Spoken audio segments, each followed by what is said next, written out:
Esse é o nosso quarto encontro da série, né, Diálogos para um Mundo Novo.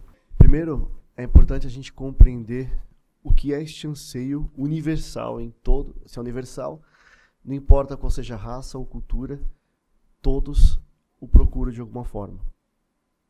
Como isso é interpretado, primeiramente, na forma mais básica. Mesmo que não se utilize a palavra justiça ou o conceito que a gente tem no modo civilizacional ocidental de justiça, o anseio de justiça não se refere literalmente à ideia de um tribunal, mas à ideia de um ato. Todo ser humano pretende realizar um ato dentro de uma convicção do que seja bom, que alcance aquilo que é almejado. Em linhas gerais, explicando de uma forma mais clara. Todo ser humano pretende realizar as coisas na medida que ele acredita dentro da sua convicção que seja o correto, no local correto, na hora correta, da forma mais eficiente. Ninguém se move para fazer alguma coisa para fracassar. Todos procuram fazer aquilo que seja mais adequado, seja o mais correto dentro da sua convicção pessoal, seja ela boa ou ruim. Então, o anseio de justiça é o desejo de que as coisas estejam dentro da justa medida, ansiada pelo coração. E agora, vamos falar do anseio de justiça. E dentro desta lógica, o que é a justiça? Não pode estar desconectada do ser. Não pode estar desconectada da verdade. Então, o que é a justiça? A justiça está no campo da vontade, como eu dizia. Ou seja, é o desejo de realizar todas as coisas de forma mais próxima daquilo que é perfeito e imutável, ou seja, do ser de cada coisa. Em outras palavras, o ser humano deseja que os seus atos colaborem para que ele seja mais realizado e para que as coisas também estejam melhor estabelecidas e cumpram sua função de forma mais eficiente. Isso para nós é a concepção de justiça. Que os nossos atos favoreçam o ser de cada coisa, favoreçam o ser do outro e também o meu próprio. Eleve todas as coisas à proximidade dessa perfeição, desse princípio universal. Então, meus atos são mais justos se me aproximam desse ser imutável, dessa essência imutável em mim, e se aproxima cada coisa da perfeição a qual ela é chamada. Se meus atos degeneram essa perfeição em mim, ou no outro, ou nas coisas criadas, então meus atos são injustos. Mas para considerar que meus atos degeneram ou fazem progredir em caminho da perfeição as coisas que existem ao meu redor, eu preciso acreditar que exista um referencial de perfeição. Se eu nego a existência da verdade, novamente decaímos no entendimento então, de que qualquer coisa pode caminhar para qualquer lado e se transformar em qualquer coisa.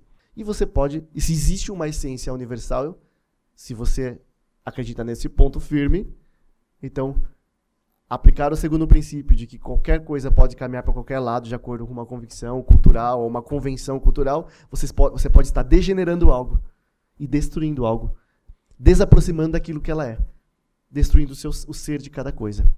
Nota como isso é muito importante e fundamental para todos, que creem ou quem não crê. Se eu nego a existência de uma verdade, cairemos no princípio de convenções e as convenções se fundarão nos mais fortes. As convenções do que seja verdadeiro ou falso. Então as coisas serão referenciadas por essa convenção. Se existe uma verdade universal acima do ser humano, ou seja, se existe realmente um ser, e eu sigo uma suposta convenção, o risco de eu estar degenerando a mim, os outros e as coisas é enorme. Por isso não é uma discussão fútil, é uma discussão séria, para quem crê em Deus ou para quem não crê em Deus. Se existe um princípio imutável universal, eu devo considerá-lo seriamente.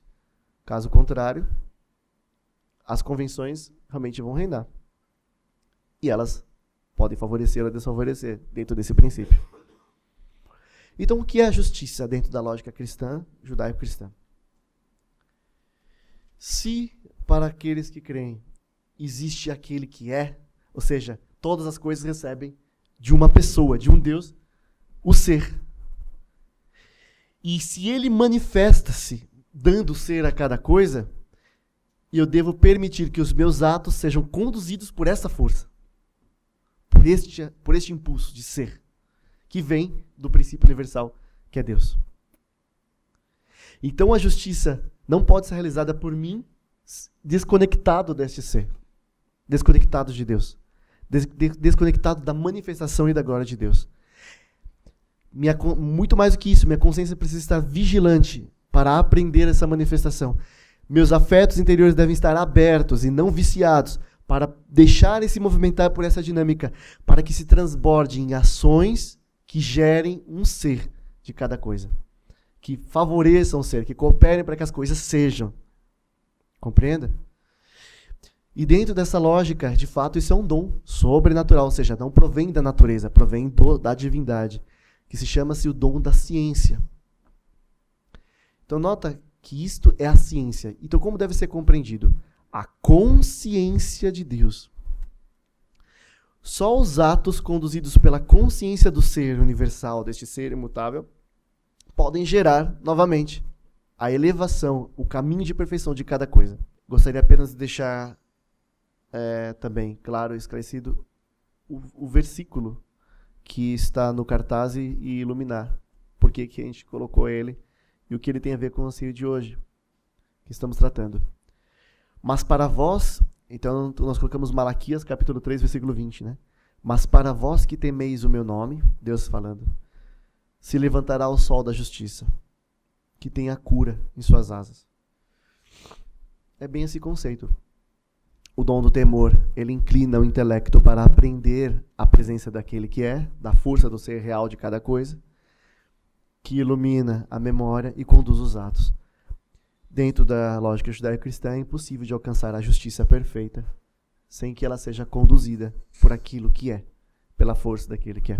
Eu vou passar a palavra para a professora Ana Lídia Sawaia, né, professora da Unifesp e coordenadora do grupo de Nutrição e Pobreza dos Institutos de Estudos Avançados da USP e também fundadora do CREM. Essa é a minha filiação, que o Rodrigo já explicou. Este se chama Centro de Recuperação e Educação Nutricional e é uma obra social que nasce como um projeto de extensão universitária já há 25, 26 anos. A justiça, como conceito na tradição da cultura ocidental, foi super aprofundada, e é o primeiro lugar onde ela é bem aprofundada, na Roma antiga. Este é um romano que dá o seguinte conceito genérico que depois pauta toda a tradição ocidental. Justiça significa dar a cada um o que é seu. Agora tem toda a questão, o que é seu? A alma, o espírito, a casa, o dinheiro, o alimento, tudo isso é nosso, né? Então, a justiça é respeitar, facilitar, ajudar que cada um possa ter aquilo que é seu.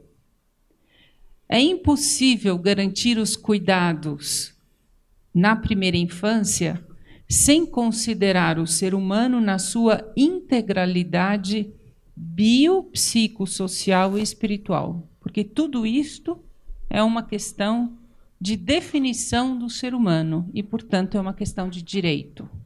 Na área da alimentação, por exemplo, foi um passo grande que o Brasil deu há poucos anos atrás, quando reconheceu que a segurança alimentar é um direito da pessoa. Agora eu queria mostrar para vocês, ainda descrevendo um pouco o quadro da pobreza, para depois a gente poder falar de política pública, um trabalho muito interessante feito pelo Banco Mundial em 2000. Normalmente, quando a gente fala de pobreza, são os estudiosos ou os políticos que olham para a pobreza com a luz de quem não a vive. Esse trabalho fez o contrário. Procurou definir o que é a pobreza na perspectiva de quem a sofre. Então, perguntou para as pessoas que vivem em condição de pobreza como elas definem, como elas entendem, como elas experimentam a própria situação. E foram essas as categorias que apareceram. Isso foi feito em nível mundial, tá? Foram milhares de pessoas de muitos países diferentes. Primeira coisa que uma pessoa que vive em condição de pobreza diz é: falta infraestrutura básica, estradas, ruas, transportes e água. Ela faz uma experiência cotidiana de que falta alguma coisa para ela conseguir dar conta das atividades diárias. Depois tem um outro aspecto normalmente negligenciado, quase sempre negligenciado nas políticas públicas, que é a dimensão psicológica. A pobreza carrega consigo experiências cotidianas de impotência, falta de voz, dependência, vergonha e humilhação. A possibilidade de manutenção da identidade cultural e das normas sociais de solidariedade ajuda-as a continuar acreditando na sua própria humanidade, apesar das condições desumanas. Aqui tem uma coisa muito interessante que eu posso acrescentar.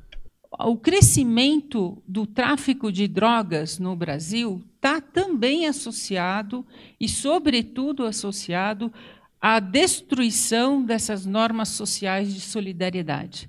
Então, as famílias, a destruição das famílias nas comunidades gera toda uma desagregação, todo um desgarçamento, quer dizer, uma fraqueza das normas sociais de solidariedade, e isso aumenta muito as condições psicológicas negativas com relação à pobreza e, consequentemente, isso vai aumentar muito a violência. Está aqui a causa do aumento da violência que nós temos encontrado no Brasil. Depois, educação e saúde. As pessoas em condição de pobreza se dão conta que a educação oferece uma escapatória para a pobreza, se o ambiente econômico e a qualidade da educação melhorar, que não é o caso do Brasil. Entretanto, saúde precária e doenças são temidas como fonte de destituição. Os pobres ficam de 3 a 4 vezes mais doentes do que os ricos. Administração do patrimônio. Para o pobre, não é importante a renda, mesmo porque ela é esporádica e intermitente, às vezes tem, às vezes não tem, mas sim as coisas estáveis que eles possuem, que em políticas públicas nós chamamos de patrimônio. As pessoas em situação de pobreza raramente falam sobre renda, mas focalizam sua atenção em organizar seu patrimônio físico, humano, social e ambiental, como forma de enfrentamento de sua vulnerabilidade. Eu, então, agora vou passar a mostrar, do ponto de vista concreto, como é que o Centro de Recuperação e Educação Nutricional, CREM, enfrentou a questão da desnutrição nas crianças e, mais recentemente, da obesidade. Essas são crianças, todas as fotos que eu vou mostrar para vocês são crianças do CREM, portanto, são crianças desnutridas. Para nós, foi muito importante a transformação dos conceitos que a gente tem do que significa combater a malnutrição e a pobreza. Todos aqueles fatores que o estudo do Banco Mundial mostrou, nós encontramos também na nossa população no Brasil. Nós fizemos já há muitos anos atrás esse furacão mostrando as condições, os fatores de risco, as condições importantes que vão determinar até a morte das crianças subnutridas. São condições socioeconômicas, dificuldades na família e condições de saúde. As condições socioeconômicas, baixa escolaridade, desemprego, condição de moradia precária, acesso inadequado ao sistema de saúde. Aqui, para nós, extremamente importante, eu vou voltar a falar disso, normalmente as políticas públicas do Estado simplesmente ignoram esse aspecto, a rede social frágil, as experiências adversas da mãe, dificuldade de acesso a alimentos e medicamentos e hábitos alimentares inadequados. Tudo isso vai levar a uma série de doenças e tem aumentado, a partir de 2015, e no Brasil, agora com essa crise econômica, tem aumentado a taxa de mortalidade, voltou a aumentar a taxa de mortalidade e diminuir a expectativa de vida. A única possibilidade de falar em igualdade, quando um tem conhecimento, vamos dizer, um conhecimento técnico, e o outro não tem conhecimento técnico, eu sei como cura a diarreia e a mãe não sabe, falando assim a grosso modo, como cura ou qual é a etiologia, qual é a causa da diarreia e a mãe não sabe, o médico diz, é isso que a senhora tem que fazer. A gente, no tratamento de criança obesa, está falando, não tomem refrigerante. Quem quer não engordar, não pode tomar refrigerante. Nem suco de caixinha, nem suco em pó. Eu tenho esse conhecimento. A maioria das pessoas no Brasil não tem esse conhecimento. Então, eu posso impor e dizer, ó, faça o que eu mando, e isso não necessariamente gera mudança, nem autonomia. Ou eu posso me colocar ao seu lado. O colocar ao seu lado, ajudando você a solucionar os problemas, só pode partir do desejo. Eu vou usar a expressão que Giussani usa, desejo. Eu estava conversando, quando a gente estava conversando sobre esse evento, Giussani usa, o padre Luigi Giussani usa muito a palavra desejo, porque retoma a etiologia dessa palavra, que significa em desiderium. Desiderium significa tender às sidera, que significa estrela. Então, o desejo do coração humano é chegar às estrelas, tender às estrelas. O que me coloca no mesmo ponto de igualdade com uma pessoa que não tem a mesma escolaridade que eu, que não tem as mesmas possibilidades que eu, e fez a vida inteira a experiência de humilhação, de impotência. Pessoas que fazem, crianças que fazem essa experiência cotidianamente, o que tem em comum comigo? O desiderium. Eles têm a alma humana como eu, e a alma humana deles tem o mesmo, equivalente, idêntico desejo. De quê? De felicidade, de amar e ser amado, de verdade, de beleza, como falava o Eliakim, de justiça. Só neste nível eu não me esforço para descer ao nível dele artificialmente. Eu estou no nível dele. Naturalmente, é uma estrutura natural. O meu coração é igual ao coração dele. Uma vez uma senhora me falou, a gente também gosta de coisa bonita. Então, o que me permite entrar em relação com o outro é o desejo. O diálogo do desiderium. É. Do anseio de um O fazer outro. vir à tona o que aquela pessoa deseja. Que ela própria possa, que ela ajudar aquela pessoa, e eu não faço isso sendo paternalista ou maternal ou o que for, eu faço isso simplesmente compartilhando com ela o meu anseio, o meu desejo, a minha necessidade, outra palavra que Giussani usa, a minha exigência de beleza, de justiça, de verdade. Eu preciso, para viver, ser feliz. Quem acorda de manhã dizendo, tudo que eu queria hoje é ser infeliz?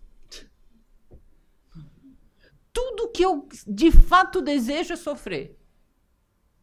Não há nada mais desumano, inumano do que isso. Todo ser humano acorda de manhã, escova o dente, porque escovar o dente me faz mais quem tem o hábito, quem aprendeu a escovar o dente. Quem fez a experiência que escovar o dente é bom. Quem já fez essa experiência sabe que escovar o dente me fará mais feliz. Corresponderá mais ao meu desejo de bem. Né? Então, é nesse nível, qualquer trabalho, seja do ponto de vista de uma animação de uma comunidade, ou seja, do ponto de vista de um trabalho social, que é também animação de uma comunidade, nasce daqui, parte daqui. Fazer vir à tona, através de gestos, eventos, conversas, encontros concretos, o desejo que está lá dentro no coração, muitas vezes abafado. Que ele aqui me pergunta, mas isso em que nível? Na minha experiência, em todos os níveis. Como é que eu converso com o pessoal da favela e a diretora da Coca-Cola? Igual. É o mesmo desejo. As pessoas são sempre pessoas. Elas precisam de alguém que diga, olha, o desejo que você tem de bem, de beleza e de verdade fará você mais feliz. Te ajudo, vamos junto.